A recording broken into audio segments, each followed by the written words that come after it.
नमस्कार दोस्तों, क्या आप जानते हैं काशी नगरी की उत्पत्ति कैसे हुई? क्या उसकी सच्चाई के बारे में आप जानना चाहते हैं? क्या सचमुच एक पूरा नगर भगवान शिव ने अपने त्रिशूल की नोक पर बसाया था? और अगर ऐसा है तो काशी आज एक प्रलय से भी अधिक कैसे मानी जाती है? मान्यता है कि एक पत्नी की सरल सी इच्छा ने उस दिव्य नगरी को जन्म दिया जिसे आज करोड़ों लोग मोक्ष का द्वार मानते हैं। लेकिन यही पूरी कहानी नहीं है। पुराणों के अनुसार एक समय ऐसा भी आया जब ब्रह्मा और विष्णु स्वयं यह नहीं कर सके कि सबसे महान कौन है। तभी ब्रह्मांड में एक ऐसा अनंत प्रकाश स्तंभ प्रकट हुआ जिसका न तो आदि था न अंत, और कैसे उसी ने सृष्टि का सबसे बड़ा सत्य उजागर किया। फिर इतिहास ने करवट ली। एक ऐसा मंदिर जिसे बार बार तोड़ा गया, फिर भी हर बार वह आस्था के बल पर खड़ा हो गया। एक ऐसा पुजारी जिसके लिए कहा जाता है कि शिवलिंग की रक्षा के लिए अपने प्राण तक न्यौछावर कर दिए। और एक ऐसा रहस्य जो आज भी ज्ञान वापी परिसर में से जुड़ी चर्चाओं के केंद्र में स्थापित है। यह केवल काशी विश्वनाथ मंदिर की कहानी नहीं है। यह आस्था, इतिहास, पुराण और रहस्यों की बहुत ही अद्भुत कहानी है जिसके कई अध्याय आज भी बहुत कम लोग पूरी तरह जानते हैं। आखिर काशी की स्थापना कैसे हुई? विश्वनाथ ज्योतिर्लिंग की वास्तविक महिमा क्या है? और क्यों कहा जाता है कि यहाँ मृत्यु भी अंत नहीं बल्कि मुक्ति की शुरुआत है? इन सभी प्रश्नों के उत्तर इस यात्रा में एक एक करके सामने आएंगे। लेकिन इस दिव्य यात्रा की शुरुआत करने से पहले अगर भगवान शिव आपकी आस्था है तो एक लाइक करके अपना प्रेम जरूर दिखाइए और हमारे चैनल प्रेरणादायक को अवश्य ही सब्सक्राइब कर लिया करिए और शेयर में लिखिए हर हर महादेव। दोस्तों, कहा जाता है कि देवता भी समय समय पर उनके दर्शन के लिए आते हैं। सब कुछ पूर्ण दिखाई देता है, फिर भी माता पार्वती के मन में एक बात बार बार उठती ही थी। विवाह के बाद हर स्त्री अपने पति के घर जाती है, लेकिन वे अब भी अपने पिता के विवाह हिमवान के घर में ही रह रही थी। यह विचार धीरे धीरे उनके मन को व्याकुल करने लगा। एक दिन उन्होंने भगवान शिव की ओर देखा। उनके चेहरे पर संकोच था, आवाज में विनम्रता थी। कुछ क्षण दोनों मौन रहे। फिर माता पार्वती ने धीरे से कहा, सभी विवाहित स्त्रियां अपने पति के घर रहती हैं, लेकिन मैं आज भी अपने मायके में रहती हूँ। मेरा भी अपना घर नहीं होगा। भगवान शिव ने उनकी बात ध्यान से सुनी। उन्होंने कोई उत्तर देने की जल्दबाजी नहीं की। वे मुस्कुराए। उनकी आंखों में करुणा और अपनापन साफ दिखाई दे रहा था। समझ चुके थे कि यह केवल एक इच्छा नहीं थी, यह एक पत्नी के मन की स्वाभाविक भावना थी। अगले ही क्षण भगवान शिव ने अपना दिव्य त्रिशूल उठाया। पूरा वातावरण तेज प्रकाश से भर गया। देवता आश्चर्य से उस दृश्य को देखने लगे। त्रिशूल की नोक पर एक दिव्य नगरी आकार लेने लगी। उसकी आभा किसी स्वर्ग से कम नहीं थी। हर दिशा में अलौकिक प्रकाश फैल गया। यही वह नगरी थी जिसे आगे चलकर काशी के नाम से जाना गया। भगवान शिव ने इसे केवल रहने के लिए नहीं बनाया था, यह उनके प्रेम और उनके संकल्प और उनकी दिव्य उपस्थिति का प्रतीक बनने वाली थी। आने वाले समय में यही नगरी करोड़ों लोगों की आस्था का सबसे बड़ा प्रतीक बनेगा। लेकिन इस दिव्य नगरी को बसाना अभी बाकी था। भगवान शिव ने उसे दिव्य नगरी को बसाने का कार्य राक्षस निकुंभ को सौंपा। यह कोई साधारण आदेश नहीं था। स्वयं महादेव चाहते थे कि स्थान माता पार्वती और उनके परिवार के योग्य बने। निकुंभ ने पूरी श्रद्धा से उस कार्य को स्वीकार किया। धीरे धीरे वह दिव्य नगरी अपने पूर्ण स्वरूप में प्रकट होने लगी। उनके मार्ग सुव्यवस्थित थे, वातावरण पवित्र था, हर दिशा में एक अनोखी शांति महसूस होती थी। ऐसा लगता था कि मानो स्वयं देवताओं का निवास वहीं हो। जब सारी व्यवस्था पूरी हुई तब भगवान शिव माता पार्वती को लेकर उस नगरी में पहुँचे। जैसे ही देवी ने चारों ओर देखा, उनके चेहरे पर एक मधुर मुस्कान फैल गई।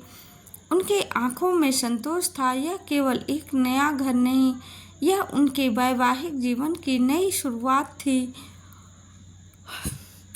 उस शुभ अवसर पर माता पार्वती ने वहां उपस्थित सभी को भोजन कराया। कोई छोटा नहीं था, कोई बड़ा नहीं था, सभी को सम्मान प्रेम से अन्न परोसा गया। उस क्षण वातावरण भक्ति और करुणा से भर गया। तभी से माता पार्वती अन्नपूर्णा देवी के रूप में पूजी जाने लगी। वह स्वरूप जो संसार के प्रत्येक प्राणी का पालन करता है और अन्न को ईश्वर का प्रसाद मानता है। वातावरण शांत था। भगवान शिव ने विनम्र भाव से अपना भिक्षा पात्र आगे बढ़ाया। उनके मुख पर मधुर मुस्कान थी। उन्होंने कहा, देवी, अन्न ही जीवन के आधार हैं। आज मैं भी तुम्हारे हाथों से भिक्षा ग्रहण करता हूँ। माता अन्नपूर्णा ने प्रेम पूर्वक उनके पात्र में भोजन रखा। उस दिव्य क्षण ने यह संदेश दिया कि सृष्टि के पालन में अन्न का स्थान सर्वोच्च है। तभी से यह मान्यता भी प्रचलित हुई कि स्वयं महादेव अन्नपूर्णा माता से भिक्षा ग्रहण करते हैं। इसी पवित्र नगरी में भगवान शिव ने स्वयं को विश्वनाथ ज्योतिर्लिंग के रूप में स्थापित कर लिया। उसी क्षण से काशी केवल एक नगर नहीं रहा, वह स्वयं महादेव का शाश्वत धाम बन चुका था। लेकिन काशी की महिमा यही समाप्त नहीं होगी। इसके पीछे एक और दिव्य रहस्य छुपा हुआ है। शिव पुराण में काशी विश्वनाथ ज्योतिर्लिंग की स्थापना से जुड़े एक दूसरी कथा भी मिलती है। यह कथा उस समय की जब सृष्टि अपने प्रारंभिक रूप में भी नहीं थी। चारों ओर केवल अनंत अंधकार था। ना दिन था, न रात, ना पृथ्वी थी, न आकाश, बस एक असीम शून्य था। उसी अनंत शून्य में भगवान विष्णु क्षीर सागर में योग निद्रा में विराजमान थे। उनकी नाभि से एक दिव्य कमल प्रकट हुआ। उसी कमल पर ब्रह्मा जी प्रकट हुए। समय बीतता गया। ब्रह्मा ने सृष्टि की रचना कार्य संभाला, जबकि भगवान विष्णु उसके पालनकर्ता बने। एक दिन दोनों में मन में एक प्रश्न उठा, सृष्टि में सबसे महान कौन है? धीरे धीरे यह प्रश्न विवाद में बदलता गया। ब्रह्मा जी को विश्वास था कि सृष्टि के रचयिता होने के कारण वही सर्वोच्च है। दूसरी ओर भगवान विष्णु का मानना था कि यदि पालन न हो तो सृष्टि का अस्तित्व ही समाप्त हो जाए। इसलिए वे स्वयं को अधिक महान समझते थे। दोनों देवताओं का यह विवाद बढ़ता चला गया। अंत में उन्होंने निर्णय लिया कि इस प्रश्न का उत्तर केवल भगवान शिव ही दे सकते हैं। दोनों ने पूरी श्रद्धा से भगवान का स्मरण किया।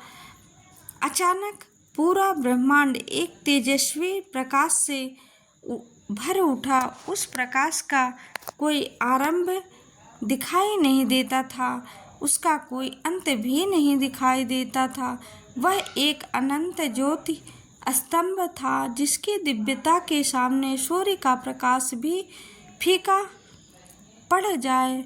उसकी चमक से दिशाएं अलौकिक हो उठी। देवता विस्मित थे, स्वयं ब्रह्मा और विष्णु भी उस अद्भुत दृश्य को निहारते हुए रह गए। तभी आकाश में गंभीर और दिव्य स्वर गूंजा। वह भगवान शिव की आकाशवाणी थी, जो इस अनंत प्रकाश के आदि या अंत तक पहुंच जाएगा वही सबसे महान कहलाएगा। क्षण भर का मौन छा गया। फिर दोनों देवताओं ने उन चुनौती को स्वीकार कर लिया। उसे विश्वास था कि वे सत्य तथा असत्य सत्य तक अवश्य पहुंच सकेंगे। लेकिन आगे जो हुआ उसने सृष्टि का सबसे बड़ा सत्य प्रकट कर दिया। भगवान शिव की वाणी सुनते ही दोनों देवता अपने अपने मार्ग पर निकल पड़े। भगवान विष्णु ने तुरंत वाराह का रूप धारण किया। उनका विशाल स्वरूप उस दिव्य प्रकाश स्तंभ के मूल की ओर बढ़ने लगा। दूसरी ओर ब्रह्मा जी ने हंस का रूप लिया और उन्होंने अनंत ज्योतिर्लिंग के शिखर की खोज में ऊपर उड़ चले। समय बीतता गया। वर्षों का अंतराल भी उस यात्रा के सामने छोटा लगने लगा। दोनों लगातार आगे बढ़ते जा रहे थे, सोचते जा रहे थे कि लेकिन उस प्रकाश स्तंभ का न आदि दिखाई दे रहा है, न अंत दिखाई दे रहा है।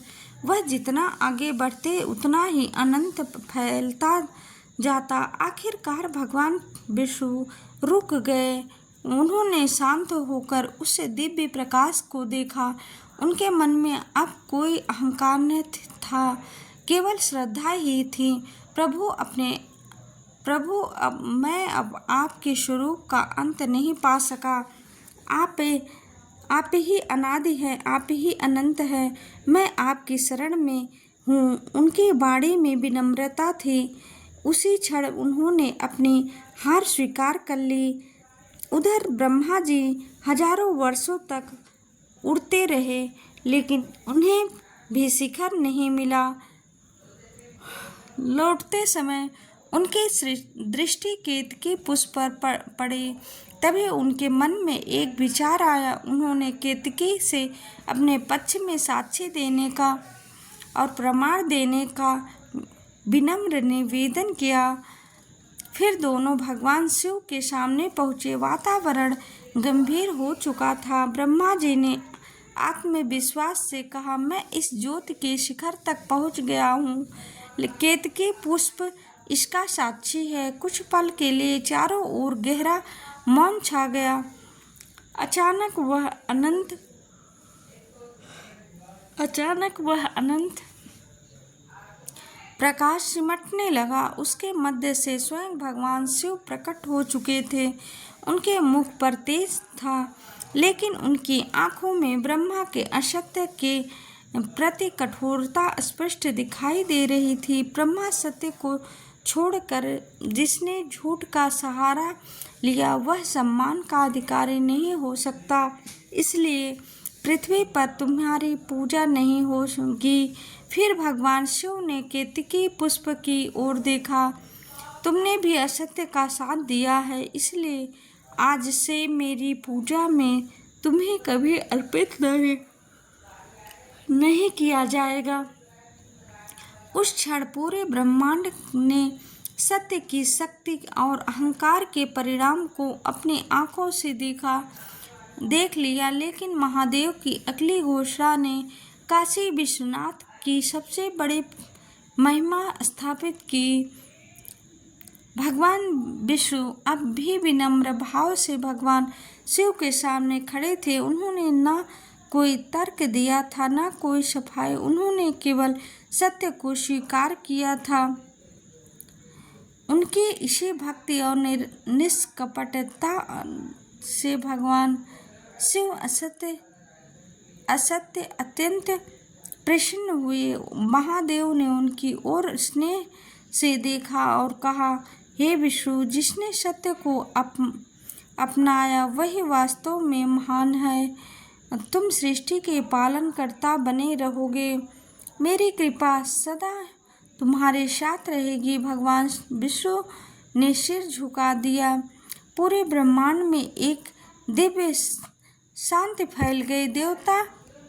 देवता ने भी समझ लिया कि शांति शक्ति से बड़ा सत्य है और पद से बड़ा विनम्रता का भाव। इसके बाद भगवान शिव ने उस अनंत ज्योति की ओर संकेत किया। वह दिव्य प्रकाश अब भी ब्रह्मांड को अलौकिक कर रहा था। फिर महादेव की गंभीर वाणी चारों दिशाओं में गूंज उठी। उन्होंने कहा, मैं अनादि हूँ, मैं अनंत हूँ। मेरा न आरंभ है और न अंत है। यह ज्योति मेरा ही स्वरूप है। युगों तक इसका तेज बना रहेगा। कुछ क्षणों बाद उस अनंत प्रकाश का एक दिव्य अंश पृथ्वी की ओर उतरने लगा। देवता उस अद्भुत दृश्य को एकटक देखते रह गए। वह धीरे धीरे एक पवित्र शिवलिंग के रूप में स्थापित हो गया। पृथ्वी पर मेरा यह स्वरूप विश्व के कल्याण के लिए रहेगा। जो श्रद्धा से इसकी पूजा करेगा उसे मेरी कृपा प्राप्त होगी। मान्यता है कि यही दिव्य स्वरूप आगे चलकर काशी विश्वनाथ ज्योतिर्लिंगों के नाम से प्रसिद्ध हुआ।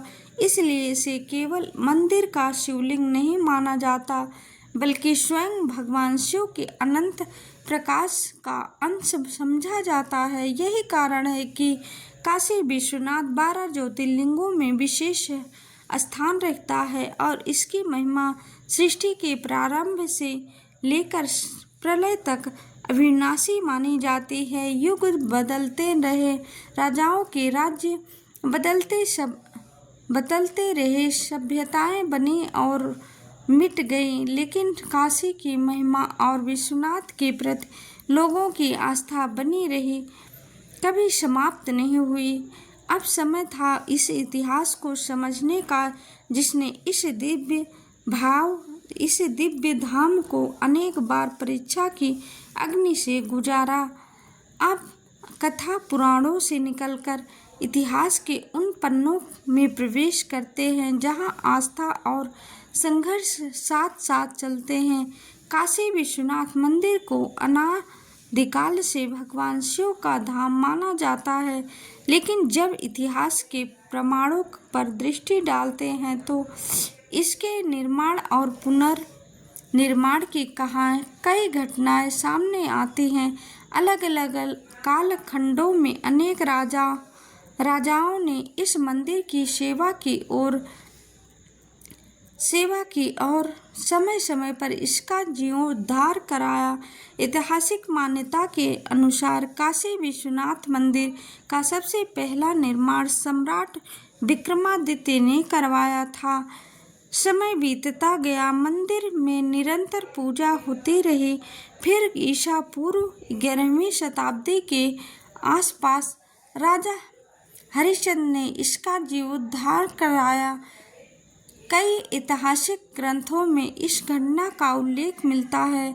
इससे यह स्पष्ट होता है कि उस समय तक भी यह मंदिर करोड़ों लोगों की आस्था का प्रमुख केंद्र है। लेकिन इतिहास हमेशा एक जैसा नहीं रहता। 12वीं शताब्दी का अंत इस मंदिर के लिए एक कठिन समय लेकर आया। वह वर्ष था 1194 में मोहम्मद गौरी ने बनारस पर आक्रमण किया। उस हमले में केवल एक मंदिर नहीं बल्कि पूरे नगर की धार्मिक पहचान को भारी क्षति पहुंची। अनेक प्राचीन मंदिरों को तोड़ दिया गया। काशी विश्वनाथ मंदिर उस विनाश से बच नहीं सका। कहा जाता है कि मंदिरों से इतनी अधिक धन संपत्ति प्राप्त हुई कि उसे 1400 ऊँटों पर लाद कर गजनी ले जाया गया। यह घटना केवल संपत्ति की लूट नहीं थी, यह उन लोगों के लिए गहरा आघात था जिनकी आस्था सदियों से इस धाम से जुड़ी हुई थी। तो बस इतना ही आज की वीडियो में। अगर आपको इस वीडियो का अगला भाग देखना हो तो प्लीज़ हमारे वीडियो को लाइक, सब्सक्राइब और शेयर करना ना भूलें और कमेंट में लिखें हर हर महादेव।